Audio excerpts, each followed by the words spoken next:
c'est en 2025 avec la modification règlement intérieur assemblée nationale lañ indi disposition bu bees noonu su ma jumul article 126 xaw ma ñu def ko ci maanaam règlement intérieur bi ñu ne la léegi nag bu fekkee ni da ngaa tànn dem ci gouvernement bi am nga droit yow député bi ñëw déposer sa lettre de suspension boo demee ba nekkatoo tey jii membre du gouvernement nga delluwaat assemblée nationale mais loolu 2025 la alors que on sait que la loi n'est pas rétroactive.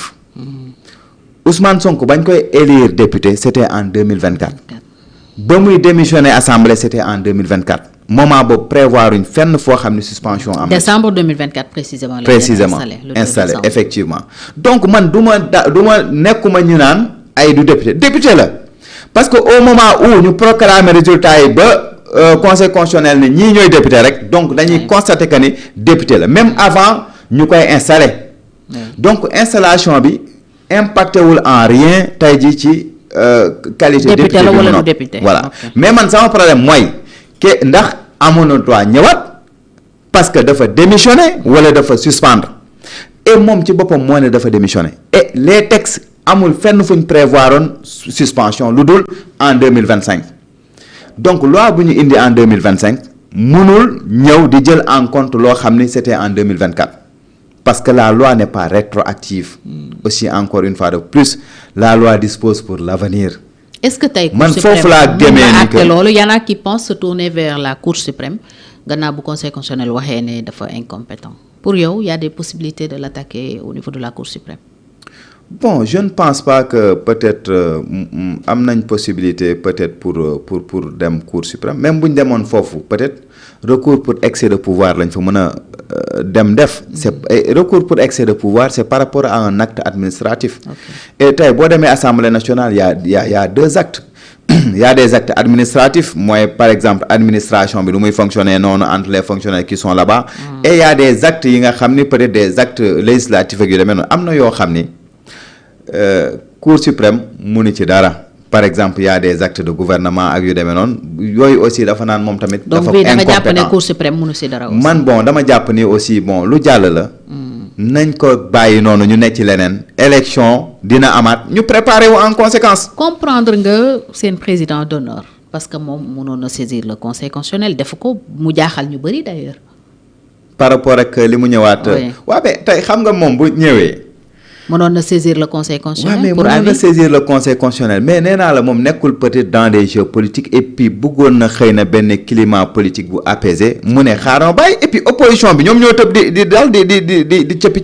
mais moom dans son serment du 2 avril. 2024. Il avait juré de respecter et de faire respecter scrupuleusement. les lois et règlements. tout à fait. est-ce que mu gis lu dul yoon mu bàyyi mu jàll pour x raison. xam nga loolu man xam nga méngoo na ak serment bi mu xam nga man. président de la république nag ma wax la ku gëm loi ak règlement la ak administration nu muy fonctionner des fois sax sur le plan politique man damay gëm ni que peut-être benn moment loolu dina dem ba bu politiqueul dëgg dina ko mën na ko gàllankoor. mën na ko yàqal. waaw moom nekkul ci politique à chaque fois li may wax. il est trop légaliste. il est trop légaliste daf ci ne. moom maanaam doo gisee fenn wala nga ñëw takkal ko comme ñi ngi ko mënoon jiiñi ñeneen ñi ne kii.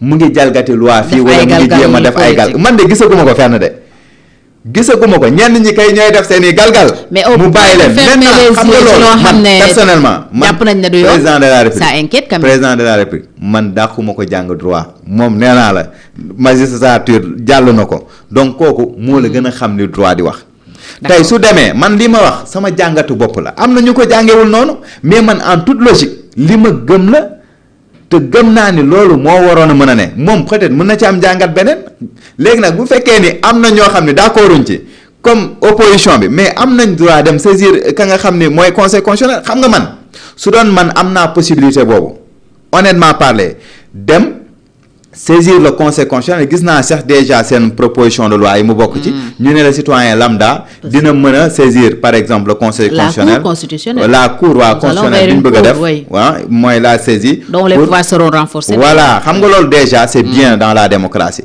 xam nga tey su ma amoon pouvoir boobu man ma gis loolu damay dem bind conseil constitutionnel ne ko lii ak lii def sama mémoire ne ko lii moo tax d'accorduma ci. conseil constitutionnel jël ko wax avem mais man aw moom possibilité boobu ki am possibilité bi président de la république ak les par exemple les députés. te députés yi opposition baa ngi fi lan moo leen ko tere woon def ñu naan dañuy politique ñoom tamit naan dañuy bàyyi président de la république mu dugg en confrontation ak yu demee noonu président nekkul ci détail yooyu noonu nekkul ci détail yooyu li mu gëm mooy. kii peut-être xëy na mérité na ko xëy na peut-être droit aussi terewu ko te conseil constitutionnel ñëw na. bon opposition fi ñu doon xaaree président mooy les articles L29 L30 par rapport à l'éligibilité de Ousmane Sonko. waaw d'accord xam nga tey bokkul c'est deux xam nga man Soxna Fatou lu ma gëm nee naa le président de la République il est très méthodique par rapport ak lépp lu muy def boolewu ci wax boolewu ci xuloo ak lenn.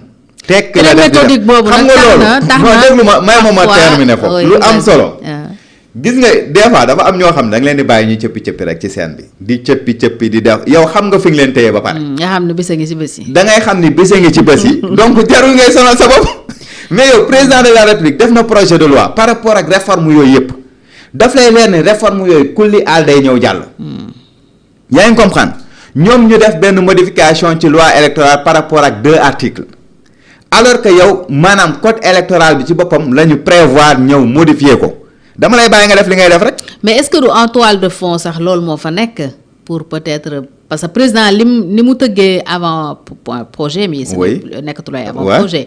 projet mi ni mu ko tëggee ni ñu ko gisee ci avant projet yi bokkul ak ni ko waa assemblée tëggee. dans la proposition de loi parce que président prévoirul effet rétroactif. alors que ñoom ci seen proposition de loi bi loi boobu dafa rétroactive donc dafay mën a raggaale Ousmane Sonko mu ñëw bokk est-ce que en toile de fond du loolu mooy enjeu bi. waaw xam nga man personnellement. la candidature toujours. man wallaahi gis nga honnêtement de 3 à mois gis nga loi boobu bañ koy voté fii man sëkkatuma ci sama yoon nekku ci. laa wax dama leen waa proposition de loi dama leen ne bàyyi leen ñu def la leen neex de toute façon projet de loi baa ngi ñëw. te projet de loi boobu moo gën a nekk lu gën a normal lu gën a légal parce que xam nga lu tax parce que loolu dafa jóge ci ay concertation avec sénégalais yépp léegi nag waaxu nañ balaa ñu koy def waaxu nañ projet bi léegi buñ ko waaxoo yi tey buñ demee ba indi projet de loi bi ñu jàllale ko mais disposition yooyu yépp après day tëb projet de loi bu bees bi mooy ñëwaat. ñoom da nga xam nuñ ko tëggee. wala président day demaat beneen référendum encore après la proposition de loi de réforme de la constitution. non par exemple xam nga tey président de la république dafa am ñeenti projet de avant projet de loi yu mu def benn bi c'est sur le code électoral. benn bi c'est sur la constitution benn bi je pense c'est sur la loi portant la loi organique sur la cour constitutionnelle bi nga xam ne ñoom def nañ ko ci yooyu la ak beneen loi boo xam ne damay fàtte beneen bi 4 la mais tey. loi constitutionnelle boobu bokkul ak projet de loi constitutionnelle boobu bokkul ak lenn. proposition projet kon président moom il tient toujours à ces 4 avant projet. man de gëm naa ko. malgré la proposition. mais malgré de réforme. waaw mais malgré la lan kon ñii suñu defee loolu laa laaj sànq. président day ñëwaat après moom tam indi ses projets. pour man le président de la république du moment où man xaw ma lu mu leen bindal ci avis bi mais man su ma nekkoon place am dinaa leen xamal que ni.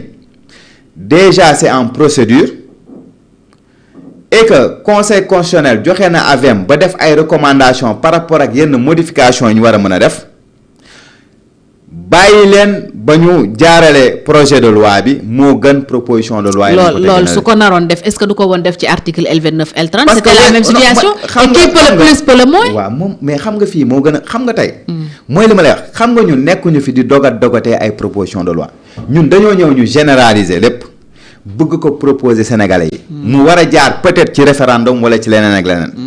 donc loolu da ngay bàyyi nit ñi def li ñuy def rek de toute façon ak luñ fi mën di modifier tey projet de loi yooyu su ñëwee ñu indi ko sur la bu doon man dama koy indi sur la table te xam ne buñ ko yóbboo référendum ba ñu voté ko loolu mooy primer te loolu mooy changer disposition yi nga xam ni même bu fekkoon benn fan sax lañ ko def avant loolu bii mooy ñëw primer sur loolu noonu. alors tontul par oui ou non président pour yow dafa war a tas assemblée nationale en décembre. bon man président de la république loolu moom ci ay pouvoir am la bokk. oui mais am nga sa xalaat en tant que politique d'abord. non honnêtement man bu dee man maa doon président de la république ak ma gisee ni assemblée bi di fonctionner nii man je me dis que assemblée bi nekku fii peut-être pour jàppale le président de la République ci liggéeyam. donc maintenant quant à mu tas ak mu tasul moom moo am prérogative yooyu xëy na buñ ci jotee. oui mais yow lan nga jàpp ne tey moo gën a yanu maanaam politiquement pour moom. en tant que ku bokk ci coalition am nga sañ-sañu wax je pense que man sama jàngat bu gàtt que tey y a une séparation des pouvoirs pour mën nañ cohabiter tranquillement dund mais moom li gënoon pour man personnellement mooy ñu dissoudre assemblée nationale bi organiser waat ay élections ku dem ñu xam li nga am. su boobaa bu ñu amaatee majorité. mais tant mieux su boobaa yaakaar ngeen président Diomaye mën a am majorité. est-ce que coalition politiquement am na assise yu ko may. mu campagnal ko lu ko may une majorité. la coalition Diomaye président. non soxna Fatou. minimiser wu ma leen ne damay laaj. non j'ai compris. xam nga ñu bari damay laaj. ñuy minimiser la coalition Diomaye président. mais ils n'ont pas compris liggéey bu extraordinaire bi gars yi di def actuellement à la base. nee naa la mbir yi soppeeku na de. fu mu toll nii kay lenn ngay dégg ñun ñaa ngi bàyyi Pastef pour dugg ci coalition bi déggoo le contraire. pourtant ñoom aussi ils pensent le contraire et affirment même le contraire. lan waa guide de la révolution pour ñoom gaa yaa ngi adhéré bu baax bracelet yi ça